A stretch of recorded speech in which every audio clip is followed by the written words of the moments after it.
Entramos entonces en el segmento final de Noticias 5, agradeciéndole la amabilidad al director de la Oficina de Planeamiento y Presupuesto, Rodrigo Arín, que está aquí con nosotros en este día tan especial. Además, gracias por la presencia. Muchas gracias, compartiendo la ansiedad por el partido junto con ustedes. Tema excluyente, el presupuesto quinquenal en estos días, y en ese proyecto de ley el Poder Ejecutivo proyecta un crecimiento económico de 2,4% del Producto Interno Bruto en promedio anual. Y la primera pregunta es: ¿en qué se basa esa proyección de crecimiento, teniendo en cuenta que en la última década fue más de o menos de la mitad lo que ha crecido la economía uruguaya y que en los últimos gobiernos las proyecciones de crecimiento no se han concretado? Incluso lo tildan de demasiado optimista a algunos actores políticos. ¿Cuál es la defensa del Poder Ejecutivo? Yo diría, más que defensa, creo que es una proyección realista en base a la situación que está atravesando Uruguay. Algunos diferenciales que tiene el país con respecto a la región y el mundo, entre ellas el respeto a ciertas reglas de juego y a ciertas formas de funcionamiento institucional que tenemos que cuidar y preservar. No solamente me refiero a reglas de juego económico, también políticas. La forma que nos relacionamos en Uruguay, los sistemas políticos, en un mundo en donde cada vez la tensión y la crispación parecen predominar en el quehacer cotidiano de las vidas políticas institucionales, es un valor, un acervo que tenemos que preservar. Está basado también en ciertas capacidades que tiene Uruguay para ser atractivo, para atraer inversiones a Uruguay. Algo que además pretendemos acelerar con un conjunto de medidas que están estipuladas también en esta ley de presupuesto quinquenal, junto con otras prioridades que tenemos al respecto. Y está basado también en un conjunto de supuestos que tienen que ver con el funcionamiento económico internacional. ¿Es un pronóstico que tenemos la certeza que va a suceder? No. Como suele suceder en estos ámbitos, hay contingencias positivas y negativas que se pueden ir dando durante el transcurso de los próximos años, que iremos monitoreando y corrigiendo cuando corresponda.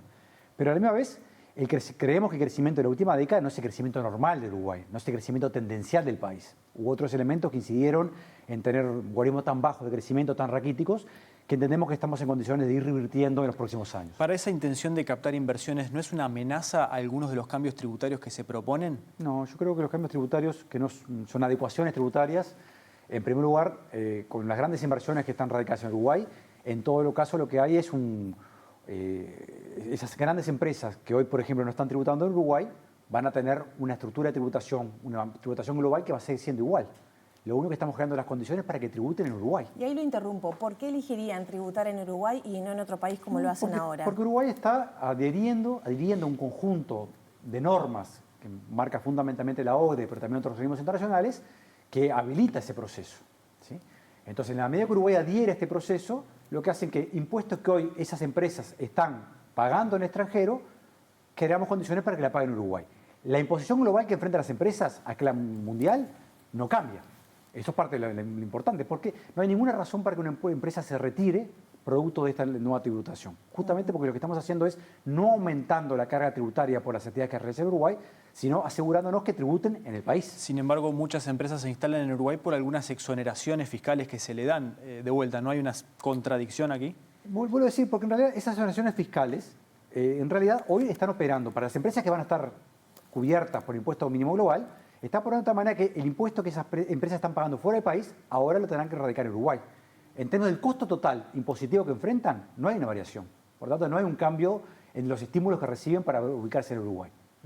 Y vuelvo a decir, esto es un proceso que se vive viviendo. No es este gobierno que inició este proceso, sino que ya estaba en marcha durante el periodo anterior. Lo estamos culminando.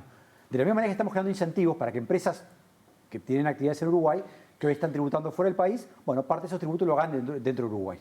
Pero no hay un aumento a la tributación global de estas empresas. Sí, una construcción, una adaptación tributaria que va a tender a hacer que estos impuestos se radiquen en el país. Con respecto a lo que decía de ese crecimiento raquítico, ¿cómo hacer para revertirlo en estos años? Y ya venimos con 10 años de ese magro crecimiento de un 1%. ¿Cuáles son las medidas puntuales también que se pueden ver acá? Yo les diría, por un lado, seguir apostando a la inversión pública como una palanca para también promover la inversión privada. Tenemos en este plano un plan de inversiones, un conjunto de inversiones potentes que se van a desarrollar en este periodo. Algunas de ustedes lo veían previamente en noticiero, por ejemplo, Casupá, sí, y las obras vinculadas a la provisión de agua potable. Pero estamos también creando nuevas institucionalidades, una agencia para el transporte metropolitano, ¿sí?, con la idea también de fomentar la inversión en esta área durante este periodo. Y hay otro conjunto de inversiones estratégicas que hacen también a la logística en general del Uruguay. Eso es parte de una estrategia de crecimiento, como lo es también los procesos de desburocratización que ya están en curso. muchos de ellos liderados por el Ministerio de Economía y Finanzas, o otras alternativas que implican cambios institucionales para mejorar los incentivos a la inversión. Eso de desempapelar también se está utilizando ahora. Sí, exactamente. Es un proceso en donde Sí. evitamos, por ejemplo, la duplicidad de trámites, facilitamos los procesos, limitamos también las tasas que se pagan en algunos casos, ¿sí? Y seguir analizando caso por caso cuáles son los incentivos que enfrentan las empresas y las dificultades que enfrentan las empresas para hacer actividad económica en Uruguay. Como también hay un componente muy importante que no hemos remarcado en muchas oportunidades, estamos construyendo una nueva institucionalidad y nuevas políticas en el área de ciencia, tecnología e innovación. No es posible pensar en un futuro Uruguay en términos de crecimiento económico, un crecimiento inclusivo, sin incorporar el conocimiento como una palanca central para promover el crecimiento económico. ¿Sí? Y eso es parte de lo que estamos haciendo de vuelta. Ahí también Uruguay tiene, yo diría, dificultades de largo plazo.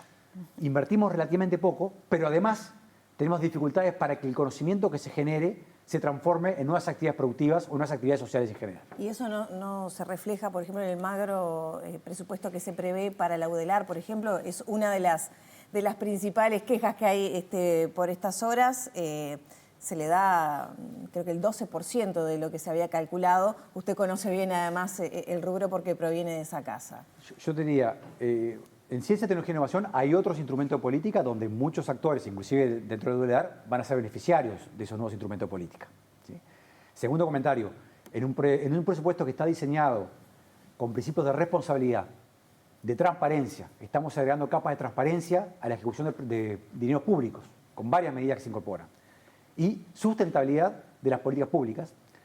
Nosotros somos conscientes, tenemos un presupuesto austero y donde hay prioridades claras. ¿Dónde están las prioridades? Bueno, las prioridades están en infancia y adolescencia, las prioridades están en acelerar el crecimiento, ciencia, tecnología e innovación, la prioridad está en también mejorar la convivencia ciudadana, pero las instituciones de educación, en particular la educación terciaria, la UDELAR también, pero la UTEC también, son algunas de las que tienen recursos incrementales en este periodo. A partir de la propuesta del Poder Ejecutivo. Quiero recordarles que en el periodo anterior, en el presupuesto quinquenal, la UDELAR no tuvo en la propuesta del Poder Ejecutivo recursos incrementales. Finalmente el Parlamento se los votó. Pero esto quiere decir que desde el punto de vista de la priorización que realizamos, hay áreas que estas áreas están incorporadas. Con los recursos que son necesarios para atender todas las necesidades, sin duda que no. Usted escuchaba recién el Poder Judicial también. O sea, hay varias partes del Estado donde en realidad van a tener que hacer esfuerzos para adaptarse, porque también tenemos una tensión fiscal que tenemos que incorporar en la planificación, por un sentido de responsabilidad y darle, yo diría, sustentabilidad a las políticas públicas que estamos impulsando. ¿Y qué pasa si efectivamente no vota la oposición los artículos vinculados a los cambios impositivos, con esa mirada de que son nuevos impuestos y que se contradice de alguna manera con lo que se había comunicado en campaña? En primer lugar, nosotros hablamos, y esto no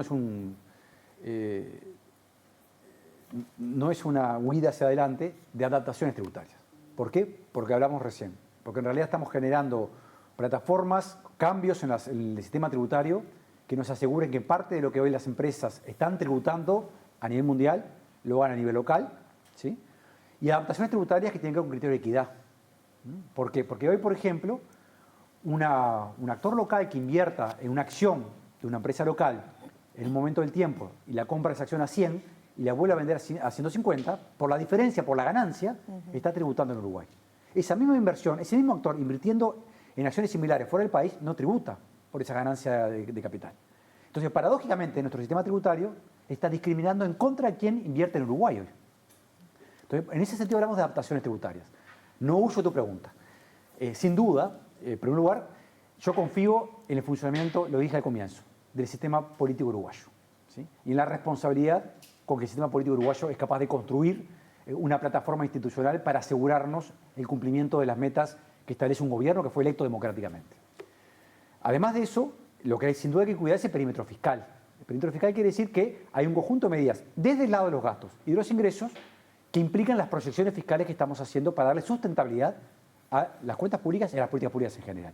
Por lo tanto, el Parlamento, haciendo ejercicio de la mejor democracia deliberativa, tiene espacio para discutir, lo ha dicho el Presidente de la República, con las orejas bien abiertas para escuchar propuestas, cambios, modificaciones, pero tenemos que ser cuidadosos de respetar el perímetro fiscal. Y el perímetro fiscal tiene que ver con no desacoplar la evolución prevista de los ingresos del Estado con la evolución de los gastos.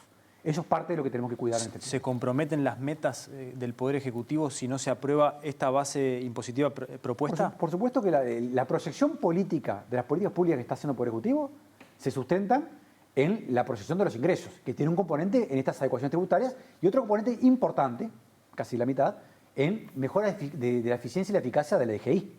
¿Sí? Por tanto, no es solamente que estamos haciendo adecuaciones tributarias, sino también estamos incorporando un plan de mejora en la eficacia y la eficiencia de la DGI que va a reportarle más ingresos al Estado. Por supuesto que esto tiene que contemplarse, vuelvo a decir, uno no puede ver solamente al lado de los gastos de la política pública, sería irresponsable. Y nosotros tenemos un presupuesto que está construido sobre la base de la responsabilidad y la transparencia en estos usos. Por lo tanto, ese es el perímetro que tenemos que controlar y cuidar en la discusión parlamentaria, porque es parte de lo que hace también a la estabilidad del país en general. Y en las rendiciones de cuentas que vienen después, ¿podría haber más adecuación tributaria, o sea, nuevos ajustes a la aplicación de esos impuestos? Las rendiciones de cuentas están previstas en nuestro ordenamiento constitucional justamente para rendir cuentas, para transparentar lo que el Estado hace con los recursos públicos y simultáneamente para incorporar ajustes del lado de los gastos y de los ingresos. Nosotros no tenemos previsto incorporar nuevas adecuaciones tributarias. Lo que tenemos previsto es ir monitoreando lo que sucede en el país año a año, de tal manera de ir analizando la convergencia de los objetivos de política fiscal que hemos tenido, que además estamos cambiando la regla para hacerla mucho más transparente y mucho más simple. Una regla que vincule justamente al final del día lo que va a importar es la evolución de la deuda neta con respecto al PIB y no un conjunto de indicadores que a veces es difícil de interpretar. Esto es mucho más transparente desde el punto de vista de su interpretación. Hemos escuchado las repercusiones de los dichos de Martín Valcorba, pero también dentro de esas charlas con militantes hay muchos militantes que dicen por qué no blanquear o dicen saber que la deuda es aún mayor de lo que el gobierno ahora está diciendo. ¿Hay elementos o vamos a conocer o tienen algún detalle que pueda surgir aparte de esos 900 millones de los que se habla oficialmente, diríamos? Yo diría que hay que separar dos elementos. En primer lugar, la deuda, en términos de deuda externa, la deuda neta del Estado uruguayo es conocida. Acá no es sorpresa, la conocemos hoy cuál es. En segundo lugar, ya hemos tenido tiempo suficiente y hemos hecho todos los análisis del caso para entender cuál es la situación de las finanzas públicas en Uruguay, que es más tensa de la que pensábamos, nosotros y todos los analistas. Les recuerdo que en septiembre del 2024, en plena campaña electoral, las estadísticas oficiales y los analistas privados prevían un déficit al cabo del 2024 del orden de 2,8% del PIB y uno similar para el 2025. ¿Sí? Al final de las estadísticas oficiales, en el 2024 registran un déficit fiscal del orden de 3,2%. Si hacemos los ajustes por las razones que tú has planteado, estamos en el orden del 3,7%. También, y estaríamos en torno a los 4%, 4 y algo por ciento. Por tanto, la situación fiscal es un poco más tensa de la que previmos, manejable.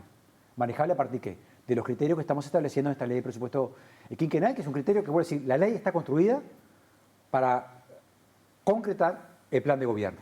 Y el plan de gobierno se articula a partir de los 63 compromisos que se asumieron en campaña electoral y que articulan este plan de gobierno. ¿Puede aparecer algún monto que vuelva a comprometer al gobierno? No está previsto. Tenemos nuestra forma de ver el tema es que ya tenemos un diagnóstico completo de la situación fiscal del país. Cuando se habla de mejorar la eficiencia de la DGI, ¿qué peso tiene en esta bandeja que se está armando, ¿no? De Zapata para mejorar la eficiencia de gastos e ingresos? Lo pregunto por lo que ya ha generado mucho cuestionamiento de revisar el secreto bancario sin pasar por un juez, pero también le pregunto por otros aspectos que se vayan a aplicar. La previsión es básicamente llegar a niveles de eficiencia similares de lo que se tenía en 2019 y 2018. O sea, no estamos pretendiendo alcanzar niveles de eficiencia que se ubiquen en guarismo que Uruguay ya no haya conocido en un momento. ¿Sí? O sea, hay espacios para volver a llegar a espacios de eficiencia como teníamos hace no relativamente demasiado tiempo. ¿Sí? O sea, en la administración pasada se perdió eficiencia en la DGI. Hubo cierta pérdida de eficiencia en el funcionamiento de la DGI. ¿Sí? Lo cual no quiere decir que algunas discusiones como la que tú planteabas, bueno, el Parlamento tendrá su curso. Aquí de vuelta, ¿cuál es el origen de esa discusión? La adaptación de Uruguay a requerimientos internacionales. Lo que está planteado en la ley de presupuesto quinquenal son formas de funcionamiento de los sistemas tributarios que son habituales en el mundo desarrollado. ¿Y cuál es el supuesto? Que hay gente que gana más de lo que declara. ¿Cuál es el supuesto y qué margen de porcentaje hay de personas que rinden cuentas por menores movimientos de los que tienen ante la... Bueno, eso en realidad tiene que ver a veces con instrumentos de control que no se aplican de la manera correcta o que no son lo suficientemente tensos para una realidad, olvido de las personas, no solamente es evasión, ¿sí? Tiene que ver con generar mecanismos también en donde los ciudadanos y ciudadanas tengan comportamentalmente la tendencia a cumplir con las obligaciones tributarias. ¿Sí? Y por supuesto también controles que tengan con comportamientos, sí, más de evasión. Pero vuelvo a decir, las medidas que están incorporadas son medidas que nos llevarían a niveles similares a lo que teníamos previo en 2019 y 2018. Esto que permite a la DGI levantar el secreto bancario que estábamos hablando, en su momento lo hablamos y lo tratamos con el caso Conexión Ganadera, donde mucho se sabía que no tributaba, por ejemplo.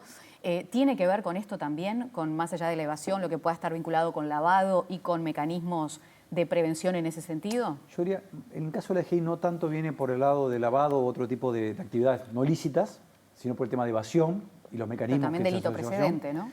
Pero a la misma vez hay disposiciones en la ley de presupuesto que intentan también mejorar nuestra capacidad de controlar actividades ilícitas, ¿sí? Por eso es una ley de presupuesto, yo diría, densa, desde el punto de vista que hay cambios institucionales que mejoran la institucionalidad de Uruguay, que mejoran la transparencia, que sostienen nuevas políticas vinculadas muy claramente, por ejemplo, a la protección social. Están aumentando, casi quintuplicando la cantidad de becas en secundaria, en educación media, ¿sí?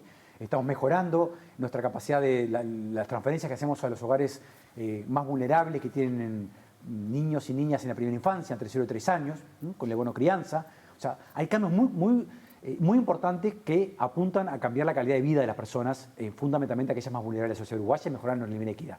¿Cómo lo hacemos? Bueno, por supuesto, lo hacemos teniendo bajo control la situación fiscal y más en general, ¿sí? O sea, siendo responsable en ese plano, pero no renunciando a ninguno de los postulados básicos que llevaron a la instalación de este gobierno en las elecciones nacionales.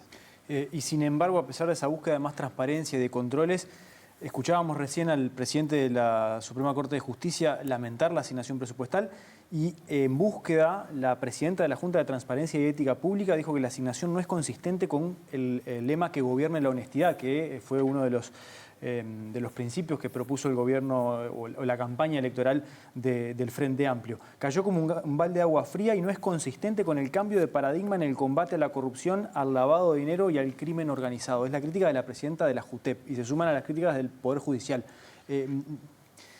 ¿Cuál es el vacío que se genera entre lo que propone el gobierno y lo que dicen autoridades del gobierno? Es natural que en el ejercicio del debate democrático y en el ejercicio de situaciones como la que estamos atravesando hoy, que implica planificar la discusión de un presupuesto quinquenal, emerjan espacios institucionales que no se sientan contemplados en las priorizaciones que ha planteado el gobierno, ¿sí? Eso es también parte del debate parlamentario, sin duda. Y esto se puede repetir en distintos actores que tienen distinta capacidad de resonancia en la vida pública, ¿sí? Lo que creo que tenemos que comprender como ciudadanía en general es que parte del ejercicio de hacer una política, en este caso más una política de izquierda, una política que prioriza los sectores más vulnerables, con recursos incrementales, que prioriza la educación, que prioriza la ciencia y la tecnología, que trae buenas noticias en la ampliación de derechos en este plano, ¿sí? Implica también ser conscientes que con un conjunto de presupuestales ya definidos tenemos que ser capaces de priorizar. Cada organismo va a tener que hacerlo. Lo está haciendo la OPP, lo está haciendo cada uno de los ministerios. Es la instrucción que hemos recibido de la Presidencia de la República y el acuerdo que hay a nivel de Poder Ejecutivo. O sea, esto también abarca el propio Poder Ejecutivo, donde no están contempladas todas las demandas y todas las necesidades que fueron planteadas por los ministerios o distintos incisos del Estado uruguayo. Y es parte del ejercicio y la artesanía de hacer buena política pública, priorizar. En esta discusión parlamentaria se explicitarán cuáles son los problemas que pueden ir emergiendo y en todo caso puede haber espacio para redefinir algunas prioridades en este plano. Pero con estos cuidados que implica cuidar ese perímetro que es lo que nos da garantías también de darle sustentabilidad a cualquiera de las políticas al respecto. Claro, parte de las críticas que mencionaba Nacho a propósito de la presidenta de la JUTEP es porque se ha decidido basar el presupuesto en la ejecución presupuestal, o sea, lo que efectivamente usaban los organismos, no el total del presupuesto que tenían asignado. ¿Por qué esa decisión de continuidad con el gobierno anterior? En el caso de la JUTEP no llegaba al 70%, por ejemplo, quizá basado en decisiones que este gobierno puede estar en desacuerdo, ¿no? O calificar de ineficientes, etcétera. Bien, yo creo que ahí justamente hay un espacio que es el espacio de mejora de la eficiencia más general del gasto. Permítanme poner un ejemplo con la OPP. A la OPP le pasó eso. La ejecución presupuestal de la OPP en 2024 fue mucho más baja que los años previos. Nosotros mismos hemos consolidado la línea de base en 2024. ¿Sí? ¿Nos generan dificultades? Sí, nos generan dificultades. ¿Vamos a dejar de cumplir las obligaciones que tiene la OPP en todas sus áreas? No. ¿Sí? Vamos a priorizar algunos aspectos de funcionamiento. Y eso es parte del ejercicio que tenemos que hacer. Ahora, la línea de base que estamos consolidando en 2024 es la que coincide en la mayor parte de los incisos con el nivel de discusión más alto que hubo en todo el periodo anterior. O sea, el punto de partida también es ese. ¿sí? Ahora, obviamente, cada uno de quienes estamos al frente de distintas áreas del Estado, tenemos que hacer un ejercicio de priorización, siendo conscientes a la misma vez que hay algunos aspectos de la vida nacional que hoy van a ocupar un lugar mucho más central. Por ejemplo, la infancia y la adolescencia. El 40% de los recursos incrementales están destinados a mejorar el desarrollo desde la infancia, desde el nacimiento, durante la adolescencia. Rodrigo Arim, director de la APP, gracias por estos minutos aquí en Noticias 5. Muchas gracias a ustedes.